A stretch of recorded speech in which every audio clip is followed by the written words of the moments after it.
Welcome back to Joe Stunner Boxing. There is a very intriguing matchup, domestic matchup, between the former British champion, Troy Williamson, super-welterweight champion, I should point out, former British super-welterweight champ. He's from Darlington, County Durham, and he is fighting the undefeated 12-0 Ishmael Davis. Like I say, Davis undefeated in 12 with 6 KOs, no draws, 28 years of age, and Williamson is 32. He's from Leeds, Davis. And I was looking at BoxRec, at Davis's record, and of his 12 fights, 10 of them have taken place at something called the Leeds United Football Club Banqueting Suite. Now, I didn't even know they held boxing at the Leeds United Football Club Banqueting Suite, but they are almost all, in fact, I think they are all, against journeymen, some without a win to their name. And it's only recently, in fact, it was his last fight, Davis I'm talking about here, when he fought Ewan McKenzie, who was 8-0 at the time. This was at the Newcastle Arena, and he stopped him in 8 rounds. That's a pretty good win. But apart from that win against Ewan McKenzie, I can't really see anything on Ishmael Davis's record that is, remotely impressive. It's all against real low-level journeymen, tough guys. Like I say, he's only got a 50% KO record. Okay, I understand that journeymen know how to survive. They don't try and win, they try to survive. So maybe Davis has got more power than his record indicates. Certainly, like I say, he stopped Ewan McKenzie in the eighth round of a 10-rounder. I think the towel came in. But you compare that to Troy Williamson, who, as I say, is a former British super welterweight champ. Lost his last fight, a split decision, to Agiarco. I can't remember Agiarco's first name. Is that an Irish name? I can't remember. That was over in Belfast. He lost a split 10-round decision, and he was competitive, but I thought the right guy won it. I thought Agiarco, I couldn't remember his first name, I thought he deserved the victory. Williamson didn't throw enough punches, was too slow, kind of got beaten to the punch. And to be honest, it wasn't a very good performance by Williamson. Now, he lost his British title 2 fights before that to Josh Kelly, and that was kind of predictable. I mean, I think I won money on Kelly, actually, because Kelly, very slick, very fast. I did think that Williamson could stand on Kelly in the later rounds. It was a 12-rounder because it was a British title fight, and maybe stop him late, but I thought he'd have to come from behind to do it. And he never even come close to stinging Kelly. This wasn't like, the David Avanesian fight for Kelly. Kelly handled the occasion well and was a worthy winner, a very worthy winner. But prior to that, Williamson did have some very good names on his record. He won a unanimous decision over Mason Cartwright. It was a decent British level fighter. That was a defence of his British title. He won the title from Ted Cheeseman in a great shootout. Was actually stung, I think, around about the 8th round, 9th round, and then flattened Cheeseman with an almighty left hook to the head. And I don't think Ted Cheeseman has fought since. And Troy Williamson also has victories over Harry Scarf. That was a unanimous decision over 10. Kieran Smith, who was undefeated, went out in 6 rounds. He's a good fighter. Good champ, former champ, Troy Williamson, and still only 32.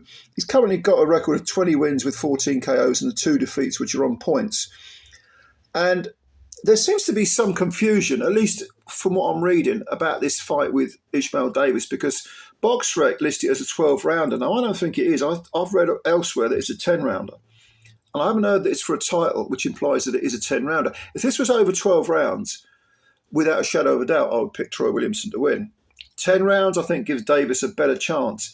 But at the same time, do you know what? I really can't get past the fact that Davis has fought absolutely no one other than Ewan McKenzie, who at the time was undefeated and you could argue was no great shakes really anyway. But for what it's worth, both these are orthodox fighters. Don't think that will make a great deal of difference. 10 rounds, I think Davis is going to have to set a fast pace, try and contain Williamson. If Williamson has a big glaring flaw, it's that he doesn't fire enough punches, especially if the other guy's moving a lot and is, kind of pinging him with just don't touch me punches, but they nevertheless score points. Williamson tends to sort of get into that mode of, plodding after the opponent.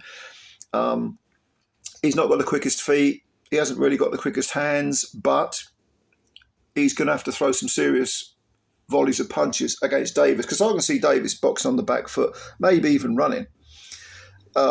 He's going to know that Williamson is a tough nut, and that Williamson, if he gets into a row with Williamson, whether it's over 10 or 12, he's going to have his work cut out.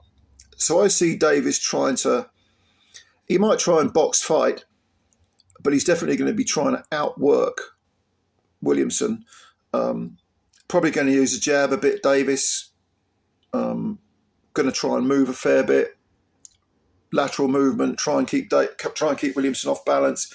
Williamson, for his trouble, he's going to have to just, the moment he's within range, sling punches, and not just singles. He's going to have to cut off the ring instead of following the guy around.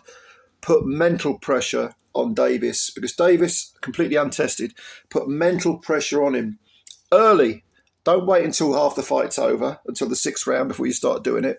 Constantly go at him, cut the ring off, fire punches. Even if you're only catching gloves or arms, keep your punches going. Make Davis think about what's coming at him and think about that clock in his head.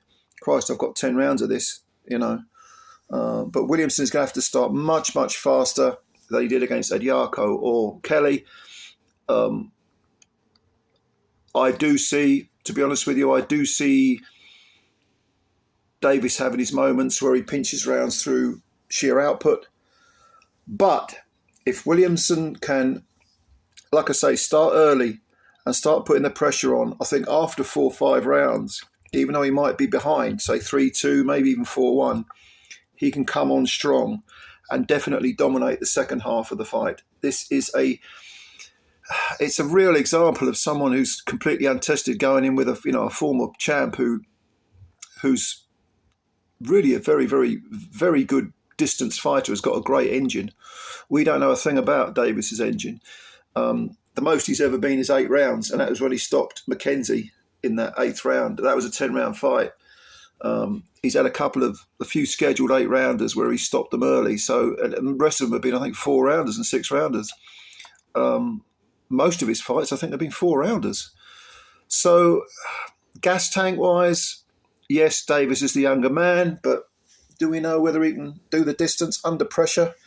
If Williamson puts on the pressure early on, I think he grinds down Davis and either stops him late or wins on points.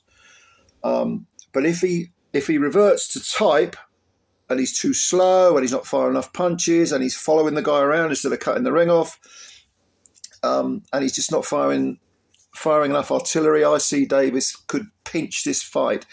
But nevertheless, I'm going to go with Troy Williamson to... Will he stop him? I'll push the boat out. I'll say he will stop Ishmael Davis in the 8th round. I think it will be a late stoppage. If he doesn't, points. I think, see, Davis could pinch it on points, but I'm going to stick with Williamson. I think Williamson can stop Ishmael Davis, like I say, at 8 rounds, 9, that's towards the end of the 10-rounder. And if I'm wrong, and this isn't a 10-rounder and this is a 12-rounder, I definitely see Williamson winning this fight, probably by stoppage, almost certainly by stoppage. But it's a difficult one to predict because Ishmael Davis is such an unknown commodity. Very difficult fight to predict. And he has shown stuff in the past, even though he's got low level opposition. He's shown something. He's not without talent. So, okay, what do you think? Do you think Davis can come of age, outfight, outwork the older fella? Or do you think Williamson's got too much nous, too much experience, too much savvy for the younger man? Leave your comments below. Let me know what you think. Subscribe to the channel if you're new, and please hit the like button as well. Should be a good one, this. Might be a bit of one that creeps under your radar. I'll catch you later. Bye for now.